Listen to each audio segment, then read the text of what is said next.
Question number 60. Describe the picture in 10 sentences. Students, અહીંયા જે picture આપેલું છે એને 10 વાક્યોની અંદર આપણે વર્ણન કરવાનું છે. પહેલું વાક્ય: The picture shows a group of children cleaning up the area around their school. અહીંયા એવું પિક્ચર આપેલું છે કે જેની અંદર બાળકો એમની સ્કૂલની આજુબાજુના એરિયાને સાફ કરી રહ્યા છે. Second sentence: The school building is in the background. અહીંયા બાળકો આગળ ઊભા છે, આ પાછળ બેકગ્રાઉન્ડની અંદર આ સ્કૂલ બિલ્ડિંગ છે, with the word school written on it, અને એના ઉપર સ્કૂલ એવું લખેલું પણ છે. There are 3 children in the ground. આ ગ્રાઉન્ડની અંદર 3 બાળકો છે. Each holding a trash bag. આ બાળકોના હાથમાં જે બેગ છે કચરો ભરવાની એને ટ્રેશ બેગ કહેવાય. And a litter picker.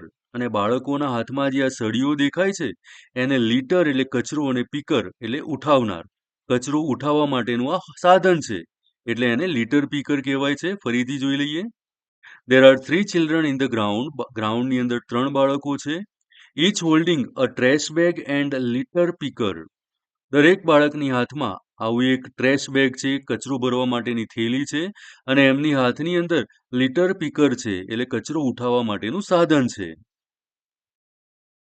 The children are smiling and seem to be enjoying their work. આ બાળકોના ચહેરા ઉપર હાસ્ય છે અને પોતાના કામને એન્જોય કરતા હોય એવું લાગી રહ્યું છે. There is a trash can with a recycling symbol on it. અહીંયા આ ટ્રેશ કેન છે, કચરો ભરવા માટેનો ડબ્બો છે જેના ઉપર રિસાયકલિંગ સિમ્બોલ છે. The ground is littered with trash such as candy wrappers and plastic bottles. આ ગ્રાઉન્ડની અંદર કચરો છે જેવો કે પ્લાસ્ટિક બોટલ્સ છે અને કેન્ડી રેપર્સ પણ છે. The children are picking up the trash and putting it in the trash can. બાળકો આ કચરો ઉઠાવી રહ્યા છે અને આ ડબ્બાની અંદર, આ ટ્રેશ કેનની અંદર એ કચરાને નાખી રહ્યા છે. They are working together to clean up the area. આ વિસ્તારને સાફ કરવા માટે બાળકો સાથે મળીને કામ કરી રહ્યા છે. This picture shows the importance of keeping our environment clean. આ પિક્ચર આપણને શું દર્શાવી રહ્યું છે કે આપણે આપણા પર્યાવરણને સ્વચ્છ રાખવું જોઈએ, એનું મહત્વ દર્શાવતો આ પિક્ચર છે. તો વિદ્યાર્થી મિત્રો, આ સાથે આ પેપર પણ પૂર્ણ થાય છે.